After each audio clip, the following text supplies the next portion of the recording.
Assalamualaikum warahmatullahi wabarakatuh. Bismillah, alhamdulillah, wa syukurillah, wa nikmatillah. La haula wa la quwata illa billah. Saat cahaya Islam memasuki kota Madinah, ada getaran hati masuk di setiap jiwa. Disapa hidayah tak terkecuali dengan pemuda yang hidup di kota Madinah.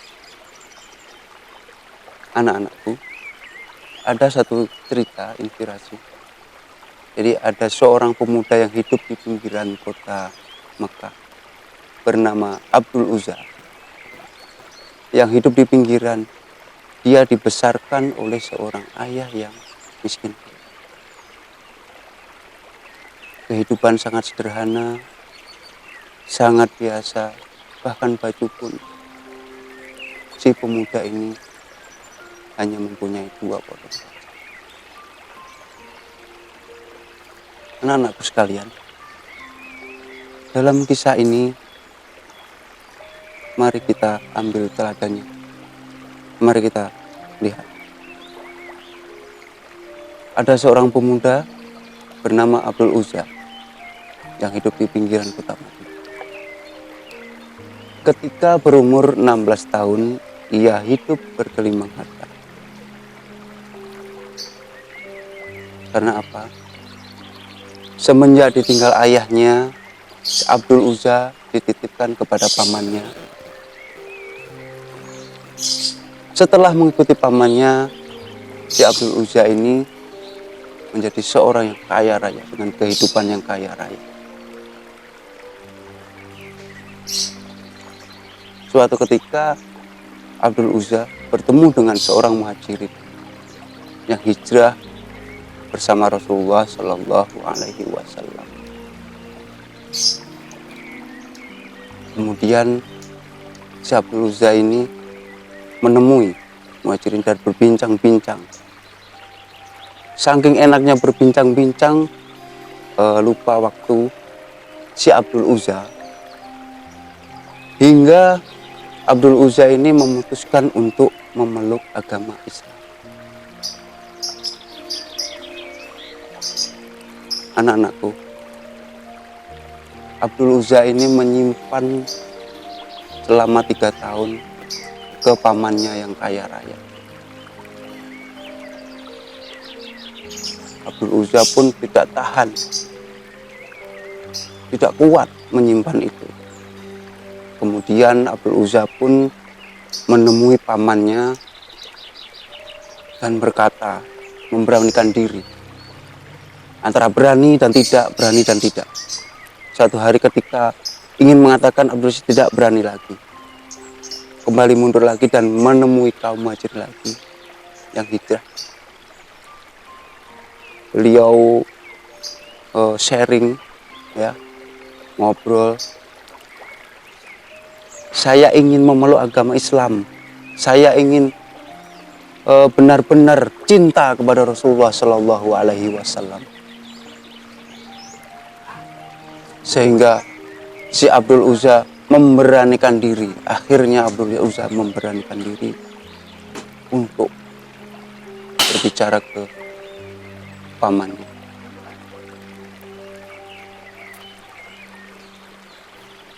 Kemudian pamannya berkata, "Kenapa kamu gelisah? Kenapa kamu gelisah?" Kemudian Abdul Uzza sambil mendudukkan kepala berkata, "Ya paman, sebenarnya aku telah memeluk agama Islam." Dengan penuh keberanian Abdul Uzza bicara seperti itu kepada pamannya. Anak-anakku, dari kisah ini sebelum saya lanjutkan, saya pun merasa, ya Allah, saya ingin mencintai Rasul, mencintai Nabi Muhammad SAW. Apakah aku bisa seperti beliau? Kita lanjutkan dari kisah ini. Kemudian Abdul Uzza dengan penuh percaya diri, tetapi dengan rasa takut, akhirnya pamannya marah semarah sejadi-jadinya. Kemudian Abdul Uzza diusir, "Nyah kau dari sini," oleh pamannya. Bahkan Abdul Uzza pun tidak mempunyai pakaian. Pakaian yang dikenakan pun disobek oleh pamannya. karena kecintaannya kepada Rasulullah Shallallahu Alaihi Wasallam. Akhirnya Abdul Uzza diusir oleh pamannya. Akhirnya beliau menuju ke kaum Muhajirin, menemui kaum Muhajirin kembali, dan akhirnya dia berkata, wahai kaum Muhajirin, ajari aku membaca Al-Quran. Ajari aku membaca Al-Quran. Baiklah, tapi dengan penuh bertanda tanya. Sambil menganggap jangan-jangan si Abdul Uzza ini adalah mata-mata orang kafir. Dengan penuh percaya diri si Abdul Uzza ini meyakinkan kaum Muhajirin untuk mengajarinya membaca Al-Quran. Ada satu orang Muhajirin berkata, "Hai Abdul Uzza, kenapa kamu menunggu kaum Muhajirin datang? Bukan kamu yang datang menghampiri Nabi Muhammad SAW." Sambil dia berkata, kemudian Abdul Uzza berkata, "Aku tidak akan ke sini kalau aku tidak membawa tangan pamanku ke sini untuk masuk Islam." Tapi semua itu sia-sia. Akhirnya dia pun belajar membaca Al-Quran. Suatu ketika Abdul Uzza merayu lagi, wahai Muhajirin, aku ingin bertemu dengan Rasulullah SAW karena aku sangat mencintai beliau, sangat sayang kepada beliau, tetapi aku belum pernah mengetahui, belum pernah melihat Rasulullah Shallallahu Alaihi Wasallam. Kemudian dikabulkan oleh kaum Muhajirin. Kemudian sambil berjalan hari demi hari terlewati, diketemukanlah Abdul Uzza dengan Nabi Muhammad Shallallahu Alaihi Wasallam. Anak-anakku, cintailah Rasul, cintailah Nabi Muhammad Shallallahu Alaihi Wasallam, cintailah agamamu seperti Abdul Uzza.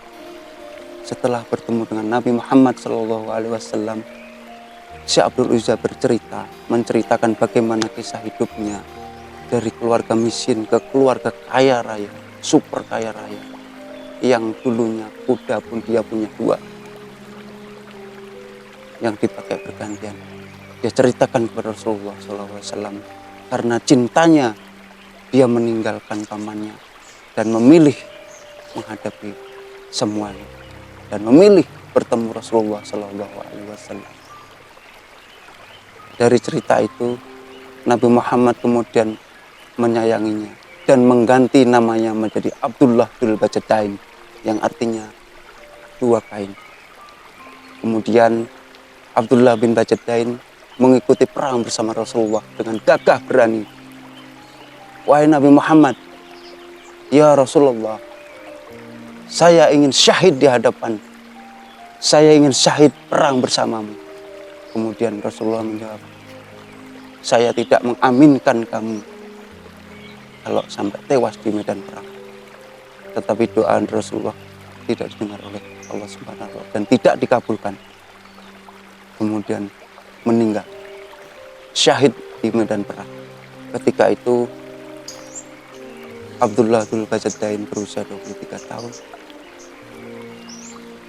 Ia pun meminta berperang bersama Rasulullah dan syahid. Kemudian dikabulkan, mati syahid. Ada salah satu sahabat pada ketika setelah perang itu, sahabat mencari Rasulullah di tempat tidurnya. Beliau menoleh, tidak ada Rasul. Kemudian menoleh tempat tidur Abu Bakar, beliau tidak ada, dan sahabat-sahabat yang tidak ada. Kemudian beliau mencari keluar dan melihat obor, dan mendatangilah obor itu. Kemudian lihatlah, dia melihat Rasulullah sedang mengangkat tangan. Sahabat itu berkata kepada Abu Bakar, ya Abu Bakar, kenapa kau biarkan Rasulullah menggali makam? Siapa itu yang dimakamkan? Abu Bakar tidak menjawab.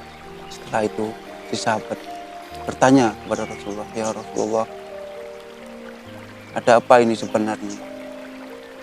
Kemudian Rasulullah menjawab, saudaramu Abdullah bin Bajadain telah tewas di medan, telah syahid di medan. Kemudian Rasulullah sambil menangis bilang, aku akan menguburkan jasad Abdullah bin Bajadain sendiri dengan tanganku sendiri. Sambil dalam hati berkata si sahabat itu, ya Allah, andaikan aku yang menjadi Dzul Bajadain, betapa bahagia. Anak-anakku, dari kisah inspirasi itu Mari kita tingkatkan iman dan takwa kepada Allah Subhanahu wa taala. Mari kita tingkatkan kecintaan kita kepada Nabi Muhammad sallallahu alaihi wasallam. Di bulan suci ini benar-benar kita tambah keimanan kita kepada Allah. Demikian anak-anak, kisah inspirasi yang bisa saya sampaikan. Usikum wa nafsi bitaqwallah. Assalamualaikum warahmatullahi wabarakatuh.